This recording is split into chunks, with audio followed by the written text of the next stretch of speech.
Comissão Arnes pede para não votar em Bolsonaro. A gente vai falar neste momento com José Carlos Dias, presidente da Comissão de Defesa dos Direitos Humanos, Dom Paulo Evaristo Arnes, a Comissão Arnes, e ex-ministro da Justiça. Olá, José Carlos Dias, seja muito bem-vindo, bom dia, prazer em recebê-lo. O prazer é meu estar com vocês. Bom, inicialmente, no site da Comissão Arnes, o senhor presidente da comissão, né, junto com a presidenta de honra, Margarida Genevoix, assinam em nome de todos os integrantes da Comissão Arnes uma nota intitulada "É hora de estancar a destruição nacional". O artigo elenca aí uma série de motivos pelos quais não se deve votar no candidato Bolsonaro à presidência da República, e sabemos que a Comissão Arnes atua de forma apartidária. Como é que o texto diz, né? Mantendo-se, como o próprio texto diz, mantendo-se longe das disputas eleitorais. Como é que foi a decisão de se posicionar contra um candidato, no caso Bolsonaro? Desta vez, os limites desse candidato no exercício do poder foram ultrapassados, José Carlos Dias? Pois é, deixa eu contar um pouco a nossa história. Diga lá. A Comissão Arnes nasceu mais ou menos logo depois que o Bolsonaro assumiu, porque nós já temíamos que iria acontecer as violências contra os direitos humanos. E realmente a Comissão Arnes ela tem como objetivo velar pelo respeito aos direitos humanos e lutar pela democracia, portanto. Então, nós escolhemos que nós teríamos que ter um modelo apartidário, embora todos os membros da comissão participem, tenham vários pensamentos diferentes, mas nós alinhavamos que existia em comum isto: nós éramos defensores dos direitos humanos e nós deveríamos assumir uma posição suprapartidária, sem apoiar nenhum candidato, sem se opor a nenhum candidato. E assim foi feito. E durante 3 anos, nós vivemos isto, defendendo os direitos humanos, fazendo críticas duras ao governo, mas sem partidarizar.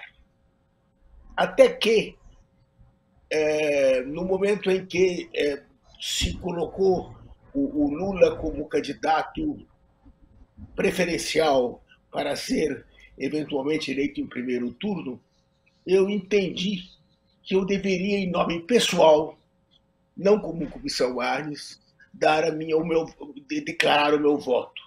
E eu fiz isso, declarei o meu voto dizendo que o fazia em respeito ao Estado democrático de direito e a preservação dos direitos humanos.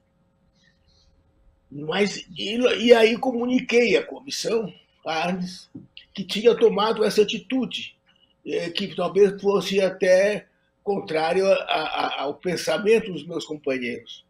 Mas, surpreendentemente, eu fui aplaudido. Todos me apoiaram. E aí surgiu, então, a ideia de que nós, pela primeira vez,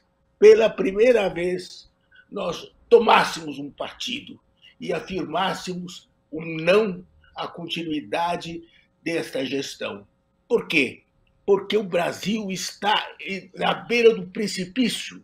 Esse homem está nos levando à desgraça.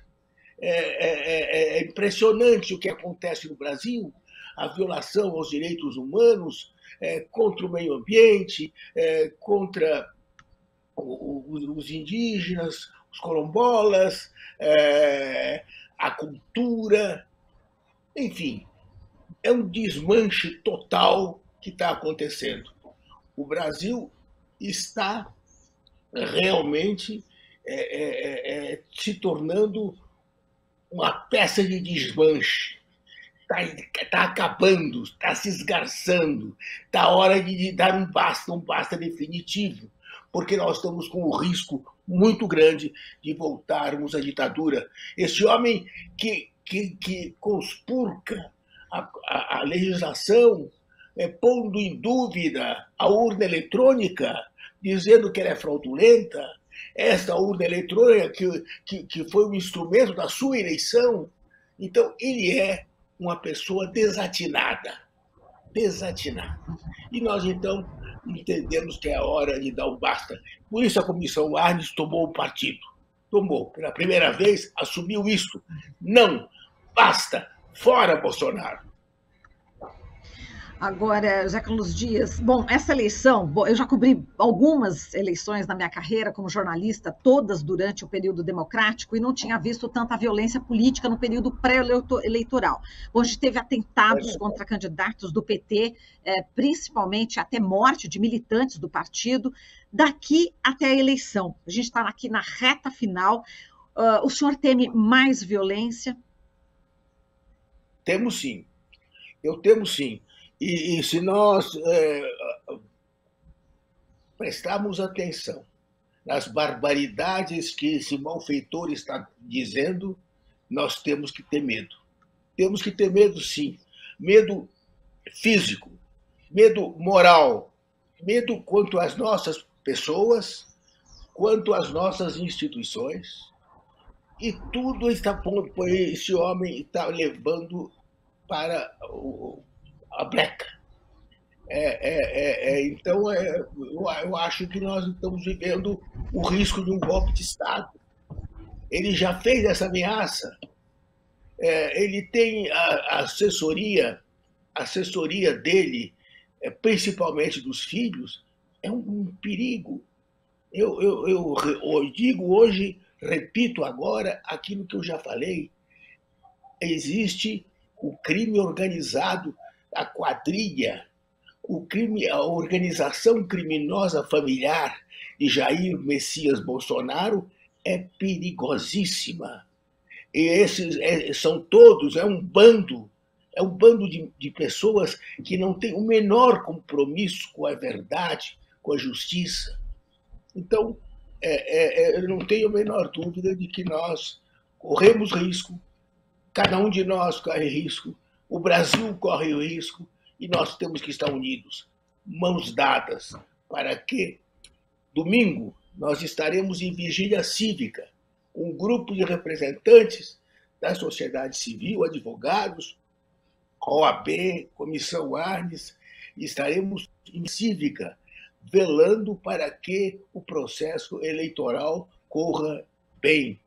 E nós ficamos contentes de saber que 5 ex-presidentes do Supremo Tribunal Federal estarão presentes, assinaram um documento de apoio ao Lula, e o número de vários ministros do Supremo estarão no TSE, dando presente, acompanhando a apuração, o que dá, então, uma chancela de absoluta legalidade ao processo eleitoral que se desenvolve.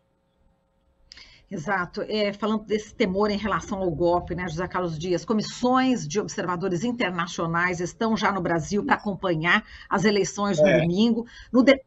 E aí eu vou colocar uma outra questão aqui, justamente sobre isso que você acabou de apontar em relação a esse risco. No debate de ontem, né, na TV Globo, a candidata Soraya Tronic perguntou ao Bolsonaro se ele tem a intenção de dar um golpe no caso ele não vença. E ele sempre está dizendo que ele não vai aceitar o resultado das eleições caso ele não vença. Ele não respondeu, atacou a candidata, enfim, com outras acusações. Agora, essa presença, né, de observadores internacionais, inclusive na área de direitos humanos, é fundamental também para que o mundo saiba o que está acontecendo, o que vai acontecer nas eleições aqui no Brasil? Exatamente. Eu acho que isso é muito importante. Então, veja bem, nós temos várias vozes que estão unidas ao TSE. O Supremo Tribunal Federal vai em peso estar presente no TSE. Isso é inédito da história, é inédito. Eles vão passar o domingo no TSE. Vários ministros, a própria presidente do Supremo Tribunal Federal vai estar lá. Então, isso é extraordinário. E, fora isso, nós temos o Tribunal de Contas da União, que está acompanhando, fazendo auditoria nas urnas eletrônicas. E temos os organismos internacionais que estão presentes e as vozes que se fazem ouvir lá de fora, dando esperança de que tudo corra normalmente. Então, eu acho que nós estamos muito bem armados. Nós podemos estar armados com as nossas crenças, não com a pistolagem usada pela gangue do Bolsonaro. Uhum. Agora, falando do debate, não sei se você teve a oportunidade de ver o debate ontem da Globo, mas, enfim, nesse debate, o Bolsonaro falou várias vezes que ele não pode fazer nada contra o orçamento secreto, porque é de responsabilidade do Congresso, e ele respeita a Constituição, porque ele é um escravo da Constituição. Como é que você analisa, enfim, esse orçamento secreto, enfim, essa resposta dada aos que estavam ali presentes e ao público em geral? Olha, eu digo uma coisa, eu não gosto de usar expressões vulgares, mas aqui, calha bem, ele é muito cara de pau. Todo mundo sabe que isso tudo foi orquestrado, foi manipulado por ele. E agora vem dizer que não tem responsabilidade nenhuma. É o fim da picada. Uhum. Agora, no texto, né, que está justamente no site da Comissão Arnes, um dos trechos, né, que você escreveu, enfim, diz o seguinte, né, em relação ao negacionismo, né, o país enfermo e com fome assistiu ao negacionismo do governante promotor de cloroquina, cujo legado é o triste recorde de 690 mil óbitos na pandemia da Covid-19. Assistiu às suas manobras para colocar cabresto na Polícia Federal, na PGR, no COAF, no TCU, dando blindagem a si e seus familiares. Assistiu pressão feita sobre ministérios, não para alinhá-los a um projeto nacional, mas para submetê-los a interesses de grupos e quadrilhas que promovem a degradação ambiental e o desvio de recursos de áreas essenciais, fora a derrama bilionária para comprar apoio político, conhecido como o orçamento secreto. Bom, enfim, são vários os motivos. E nessa questão das instituições, né, o prejuízo para nós, brasileiros e brasileiras, quando a gente tem essas instituições sendo atacadas, José Carlos Dias. Pois é, você vê que o texto é muito forte. Nós usamos uma linguagem absolutamente franca, direta. Nós não fizemos firula. Nós fomos ao ponto. Achamos que era o momento de ver, vamos fazer, nesse momento, abrir a barriga, fazer uma operação percussora para descobrir tudo o que existe, denunciar tudo o que existe. Nós encontramos, então, todos estes tumores que foram cultivados por Bolsonaro e a sua gente. Então, eu tenho a impressão que o texto diz tudo aquilo que nós pensamos. Nós meditamos muito sobre ele, discutimos, e eu acho que saiu uma coisa boa, né? Sim, muito forte, né, Zé Carlos Dias? E tem um outro trecho aqui falando, né, com palavras fortes, né, enfim, que o momento requer mesmo. Os anais, aqui é outro trecho que eu vou destacar, os anais legislativos guardam o registro do parlamentar medíocre e controvertido que ele foi anos a fio. Agora, lá atrás, quando ele fazia exatamente ataques, ofensas a parlamentares mulheres, por exemplo, quando dedicou o voto, né, do impeachment contra Dilma ao coronel Brilhante Ustra, você não acredita que já poderia ter sido o maior torturador, né, do Brasil? Não seria o caso lá atrás de ter sido tomado providências para que não fosse adiante esse tipo de conduta, esse tipo de manifestação, né, contra a democracia? Mas olha, estão engavetados quase 200 pedidos de impeachment. Ali, sim, nas gavetas do presidente da Câmara, é uma vergonha. Esse homem teria que ter sido afastado por impeachment, não tem dúvida.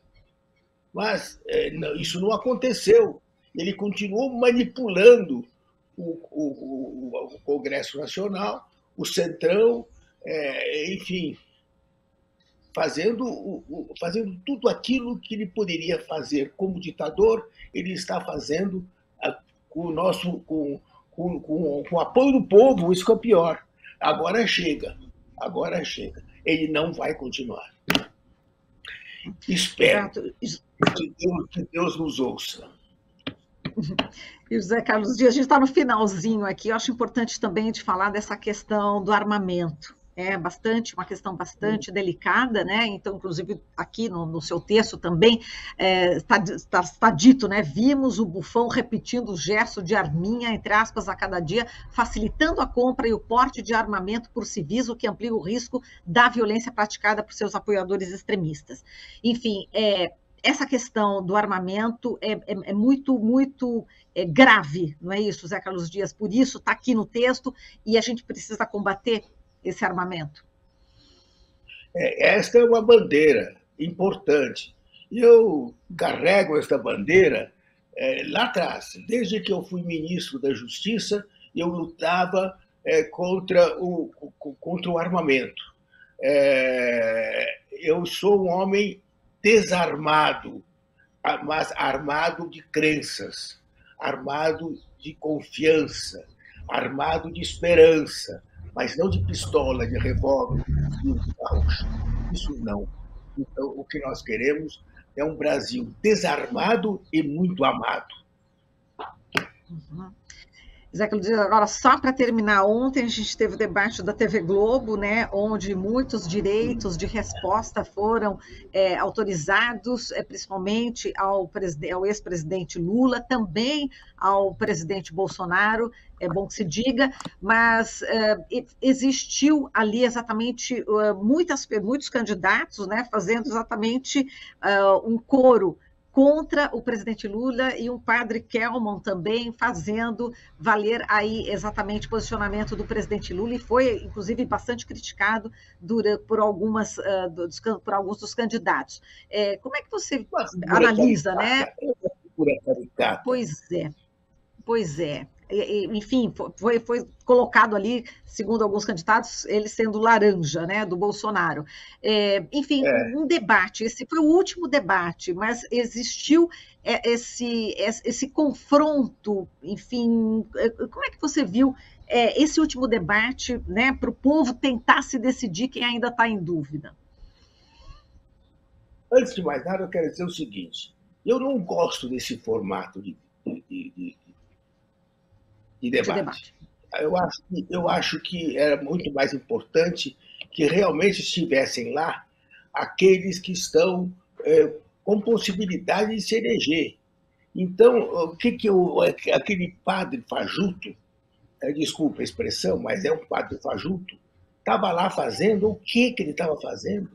Então, nós temos pessoas sérias que estavam participando, além do Lula, além do energúmeno Bolsonaro, nós tínhamos lá a Simone, que se portou sempre muito bem. Então, eu acho que foi importante para que nós ouvíssemos, para que o povo ouvisse os seus candidatos.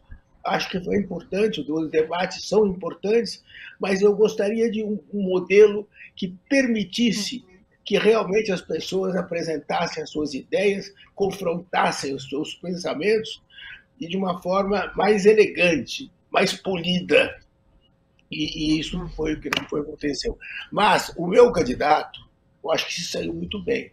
Eu acho que o Lula foi firme, duro, foi forte, enfrentou o vilão da corte, que é o Bolsonaro, e aquele padre caricato, que eu sei que existe, eu acho que eu nunca vi falar desse homem, candidato a presidente, do lugar do Jefferson. Ele consegue ser pior que o Jefferson. É um negócio extraordinário isso. Ser pior que o Jefferson é um um galardão. Ele é assim. Ele é um homem. Por isso ele é perigoso, porque ele na realidade, é laranja do Bolsonaro, você não tem dúvida. Mas, enfim, eu acho que foi bom o debate nesse sentido, de que o povo pode ver o que pensam os candidatos. E eu acho que o Lula mostrou firmeza, mostrou que ele realmente vai voltar a ser um grande presidente do Brasil. Tá certo. A gente agradece, José Carlos Dias, aqui a sua presença. Muitíssimo obrigada e até uma próxima oportunidade. Forte abraço. Eu agradeço, vamos torcer. Muito obrigada. Falamos aqui com José Carlos Dias, presidente da Comissão Arnes e ex-ministro da Justiça. Estamos apresentando Jornal Brasil Atual. As notícias que os outros não dão.